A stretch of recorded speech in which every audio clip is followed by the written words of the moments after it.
अस्सलाम वालेकुम। यह पाकिस्तानी एक रुपया, वही एक रुपया जो कायदे आज़म मोहम्मद अली जिन्ना साहब ने पाकिस्तान बनने के बाद अपनी तनख्वाह मुकर्रर की थी। यानी कि इस एक रुपये में उस टाइम आप एक महीना बासानी गुजार सकते थे, लेकिन आज की तारीख़ में ये एक रुपया आपसे एक भिखारी भी नहीं लेगा। क्यों? क्योंकि इसमें वो एक टॉफ़ी भी नहीं ख़रीद सकता। क्या वजह है कि रुपया इतना ज़्यादा डी वैल्यू हो गया है? खैर, एक मिनट, मैंने क्या बोला कि रुपया डी वैल्यू हो गया है? क्या पैसे कभी डी वैल्यू हो सकते हैं? आज की इस वीडियो में हम ये चीज़ समझने की कोशिश करते हैं। जब आप मनी की डेफिनेशन देखेंगे ना, तो वहाँ पे लिखा हुआ आएगा कि मनी 3 फंक्शंस परफॉर्म करती है: medium of exchange, measure of value and store of value. पहले 2 पॉइंट्स को तो छोड़ देना, इन पे हमारी करेंसी ठीक है पूरा उतर रही है।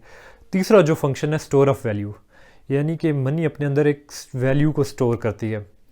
अगर वैल्यू को स्टोर करती है तो 1947 में जितने रुपए की वैल्यू थी उतनी आज भी होनी चाहिए। जितनी 1947 में एक रुपये से आपको चीज़ें मिलती थी उतनी आज भी मिलनी चाहिए, लेकिन ऐसा तो नहीं हो रहा।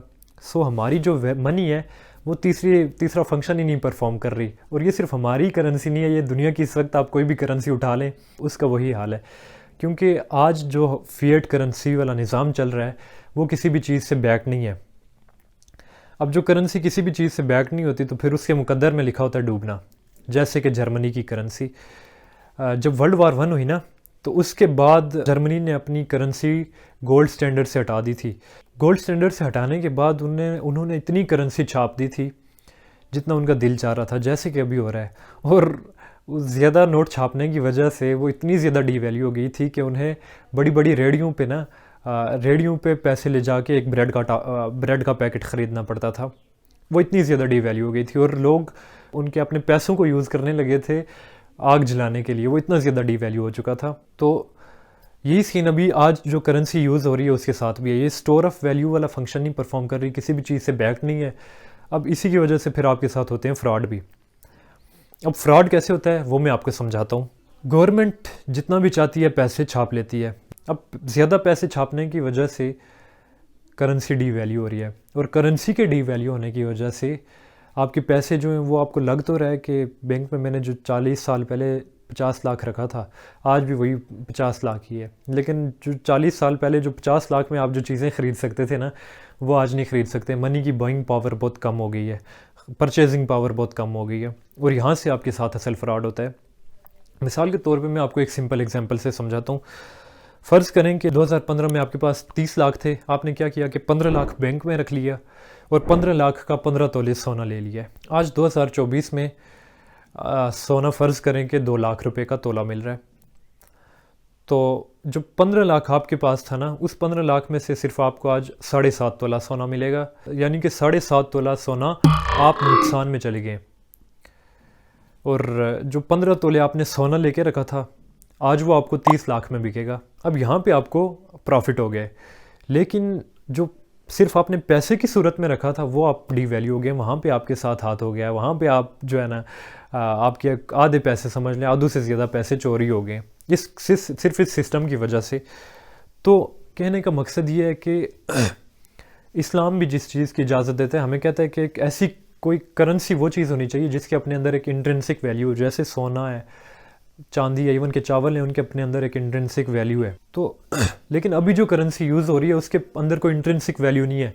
अब इसकी वजह से हमारे साथ बड़ा फ्रॉड होता है।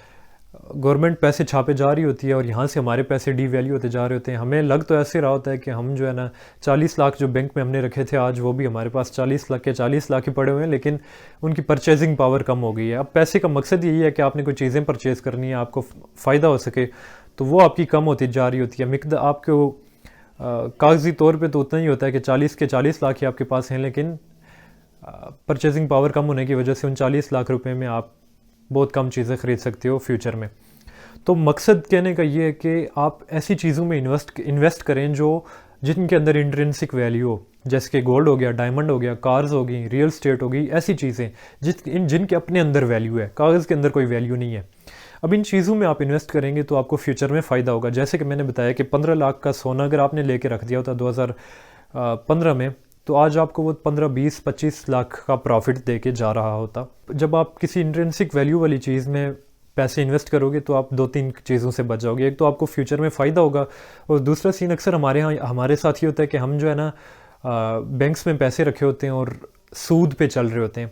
हमें बाज़ाहिर लग रहा होता है कि 40 लाख के साथ हमें इतने लाख सूद मिल रहा है, करोड़ के साथ इतना सूद मिल रहा है, इसके साथ इतना सूद मिल रहा है। अब सूद के बारे में ना अल्लाह ताला कहता है कि अगर आप सूद खाते हो तो मेरे साथ ऐलान जंग कर लो। इसके बरक्स आप अगर किसी चीज़ में इन्वेस्ट कर रहे हो तो आपको एक अच्छी प्रॉफिट भी मिल रहा है और आप सूद से भी बच रहे हो। लेकिन अगर आप बैंक में पैसे रख रहे हो तो आपकी करेंसी भी डिवैल्यू हो रही है, आपके पैसे भी चोरी भी हो रहे हैं और आप ऊपर से अल्लाह ताला के साथ जंग भी कर रहे हो। तो उससे बचो और ऐसी जो चीज़ें हैं जिनकी इंट्रिंसिक वैल्यू है आप उनमें इन्वेस्ट करें और अपने पैसों को महफूज रखें। उम्मीद करता हूँ कि आपको ये वीडियो पसंद आई होगी। ऐसी मज़ीद वीडियोज़ को देखने के लिए मेरे चैनल को सब्सक्राइब करें। अल्लाह हाफिज़।